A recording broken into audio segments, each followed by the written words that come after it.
시청자 여러분, 안녕하십니까? 며칠 후면은 광주 사태의 명칭이 5.18 민주화 운동이란 명칭으로 바뀐 지가 17년째, 또 사태가 일어난 지 42주년이 찾아왔습니다.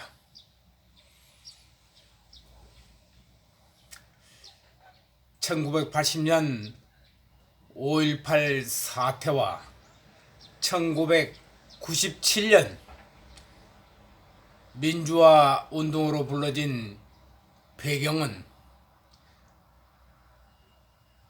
1997년 김영삼 정부가 신출귀몰한 역사 바로 세우기 재판을 열어서 5.18 특별법을 만들었던 것입니다.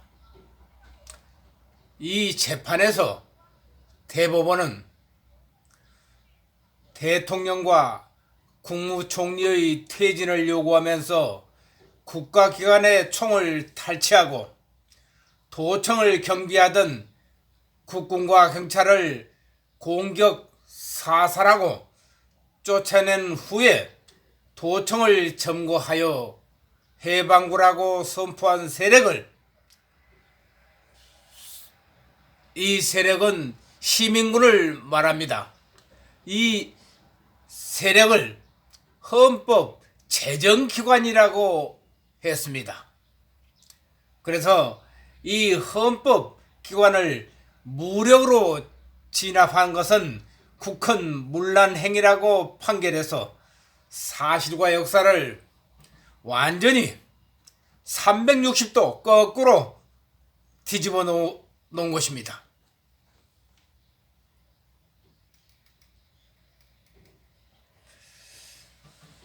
이 사실은 광주 5.18 단체들이 5.18 광주 사태 관련 모든 증언록과 기록물들을 2011년 유네스코 세계기록 유산으로 등재함으로써 그 진상이 세상에 공개되었던 것입니다. 이제 그 명칭의 논란을 제쳐놓고 그 진상부터 알아야 되겠습니다.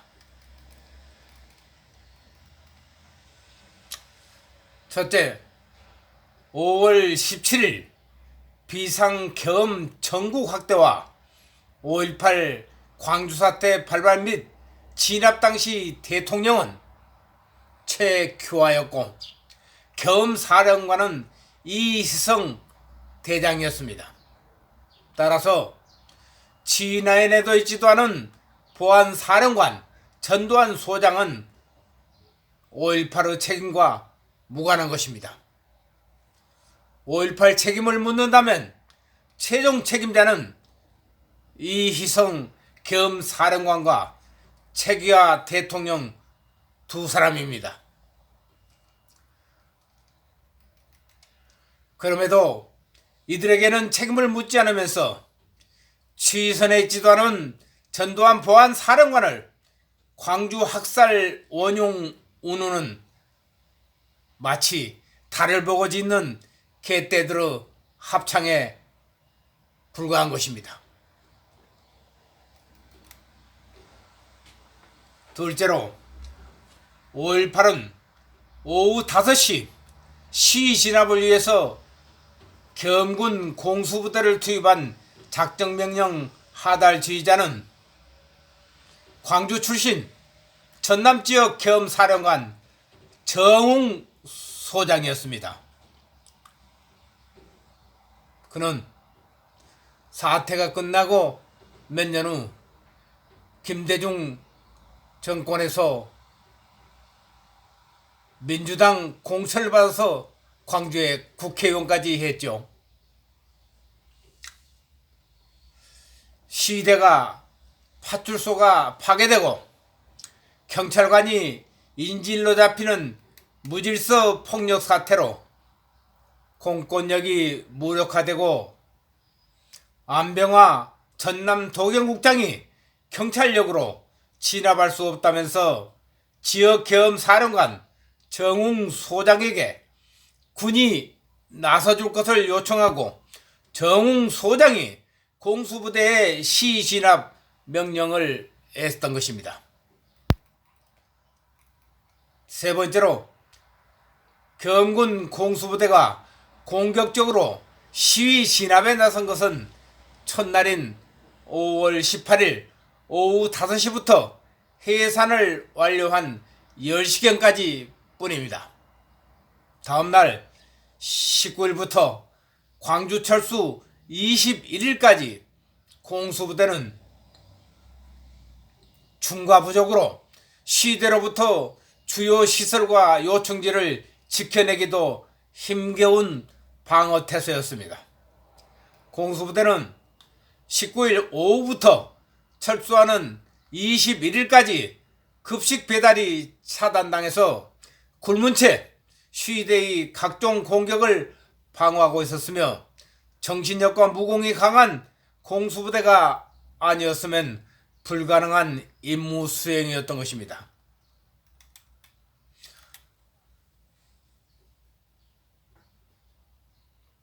공수부대가 위험천만에 이런 상태에 처했던 건 팀과 대대 단위로 작전하는 공수부대를 정웅 소장이 2사람 내지 3사람 혹은 4, 5명 단위로 분산시켜서 골목마다 배치하며 시위대 체포를 명령했기 때문이었습니다. 이로써 공수부대가 시위대에 포위되고 매타작을 당하는 상태가 되자 대대장들이 작전 명령을 거부하고 분산된 공수부대원들을 임의로 주요 거점에 직결시켜 방어에 집중했던 것입니다. 따라서 공수부대 학살은 원천적으로 가능하지도 않은 상태였고, 그럼에도 이 모략 악성 유언비어가 지금까지 42년 동안을 사실로 선동되고 있는 것입니다.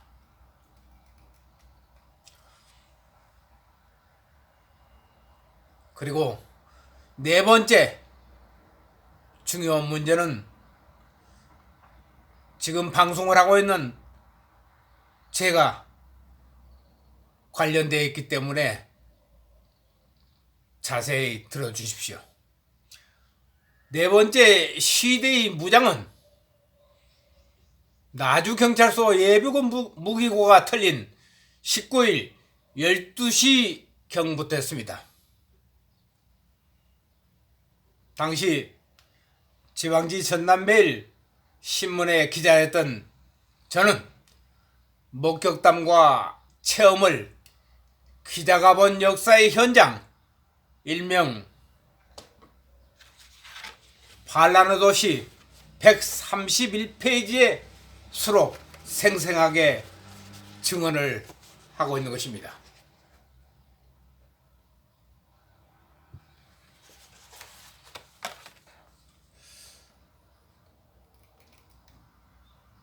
전날 밤에 시위대가 강제로 해산되고 바로 다음날 12시에 나주경찰서 무기고를 탈취했다는 사실은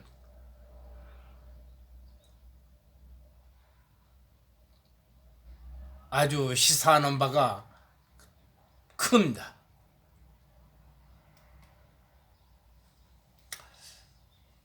(21일) 공수부대 발포로 생존 차원에서 무기고를 털어서 무장했다는 광주 5.18 단체 측의 주장은 거짓말임에 명백하게 입증되고 무장폭동이 사전에 치밀하게 계획됐다는 것도 함께 입증할 수 있는 것입니다.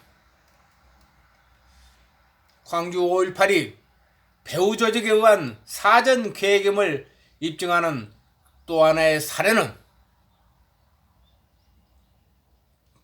제가 광주에 27km 떨어진 나주에서 출근을 하기 위해서 19일 아침 8시경에 나주 터미널에 도착했을 때 김대중의 외곽 사조직 단체의 하나인 국민연합 나주 책임자가 앞장서서 광주에서 큰일이 벌어졌다. 공수부대가 광주 사람 시를 말리려 한다. 광주를 도와야 한다며 고래고래 읍내를 다니면서 선동하고 있는 모습을 보았던 것입니다. 그러면 광주 사람들도 대부분 몰랐을 전날 밤중에 시대 해산을 두고 다음날 아침에 27km 떨어진 나주에서 벌써 이런 악성 유언비어가 선동이 되었다는 것은 배후 조직과 치밀한 작전 계획이 없고는 불가능한 일입니다. 다섯 번째로 개헌군의 헬기 기총 소사는 없었지만 시위대의 헬기를 향한 기총 소사는 있었습니다.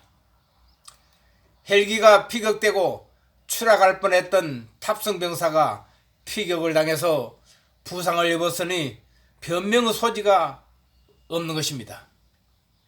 그런데 이 엄중한 사실은 왜 지금까지 42년 동안을 무시하고 있는 것입니까? 잊지도 않은 헬기 기총 소사는 중요한 사건으로 보고 재조사를 계속하면서 시위대가 군 헬기를 쏜 건 시위대의 공적으로 치는 것입니까? 특전사 출신이 헬기가 야밤에 도심 빌딩 사이로 들어가 건물 천정을 향해 기총 소사를 했다는 주장을 믿는 사람들의 무지와 정신 상태는 물론이거니와 이 무지와 억지를 반박하지도 못하고 벙어리 기머거리로 지켜온 당시 한나라당 야당 국회의원들. 여섯 번째, 광주를 박살낼 8톤 트럭 한 대의 분량의 TNT가 도청 반입 및 내관 연결이 24단 G부 차량 10여 대 습격 탈지, 그리고 전남지역 산재 44개 무기고 탈취 및 무장 교도소 탈취, 시도 공격, 광주 해방구 선포 등은 무슨 변명을 하더라도 민주화 운동이 될 수 없는 반란인 것입니다. 이런 사실을 보더라도 광주 5.18 성격 규정은 민주화 운동이 아니라 북한이 표현하는 대로 무장봉기라고 할 수 있는 것입니다. 일곱 번째, 전두환 광주 학살 원흉은 상식 이하의 억지이고 덤터기 시욕입니다.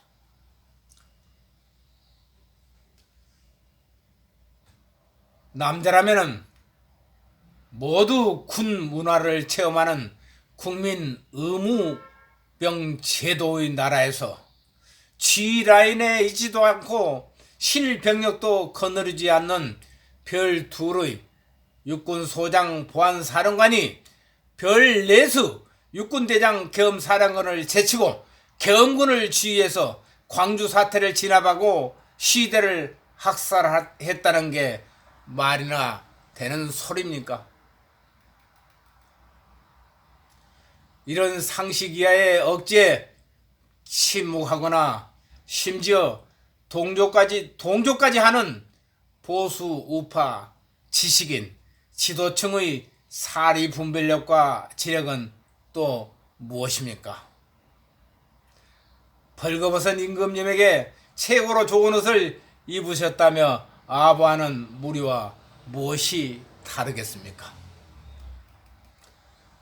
이제 눈에 보이는 대로 임금님이 벌거벗었다고 하는 순수한 어린이들은 더욱 무섭게 추리를 트는 법을 만든다죠.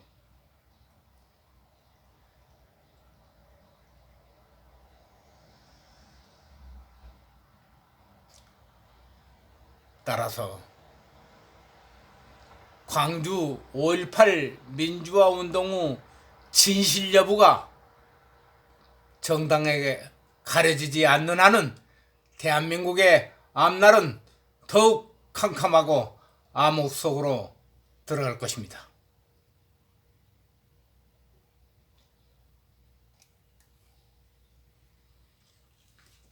방송을 끝내기 전에 42년 전 있었던 모았던 증거 자료들을 여기에 나열해 보겠습니다.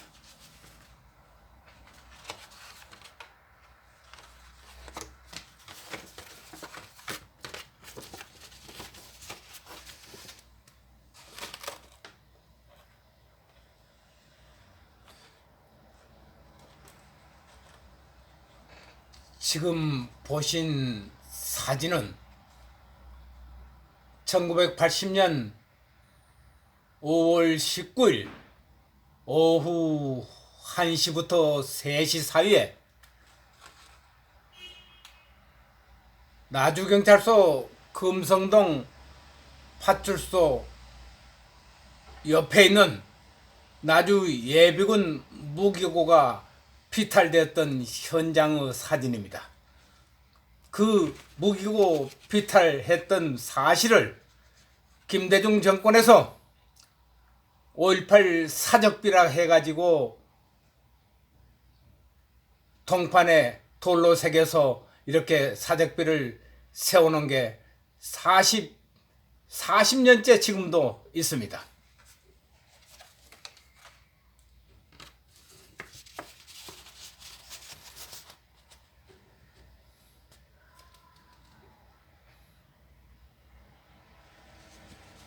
지금 보신 사진은 앞서 보신 사진 뒤에 그 사적비를 세운 3년 후 내용을 바꿔서 5.18 단체들이 다시 세우는 사적비입니다. 그러면 왜 사적비를 세워놓고 3년 만에 다시 바꿔치기 해놨을까요?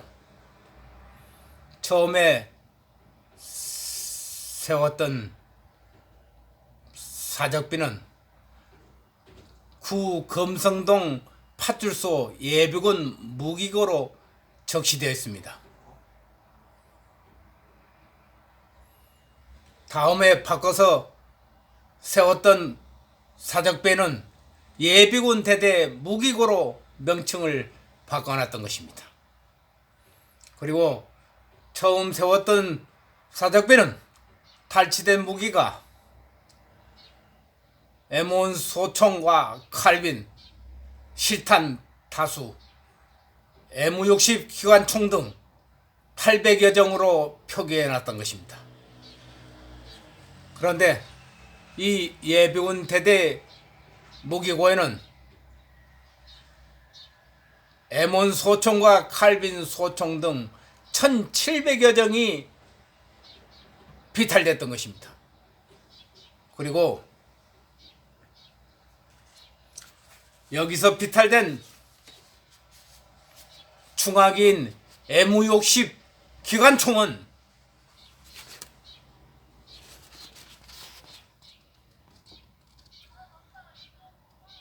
바로 이 기관총입니다.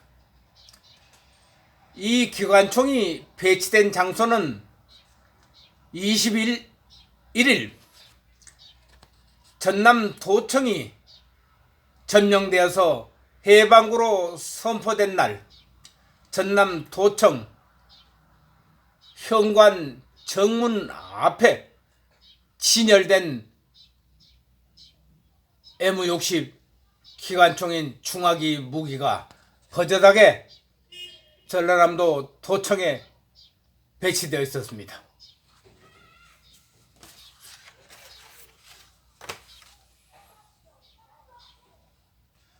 며칠 후면은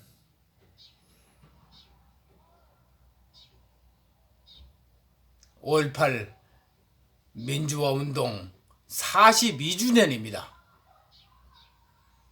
이제 반세기 세월이 흘렀습니다.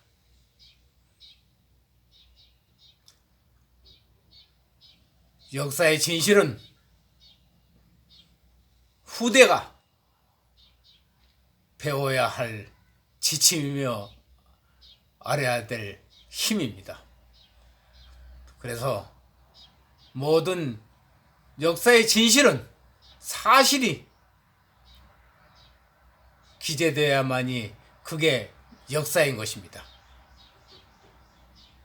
이제 근대사의 역사, 바꿔진 역사를 이제 바로 정립해야 될 때가 아니겠습니까? 대단히 감사합니다.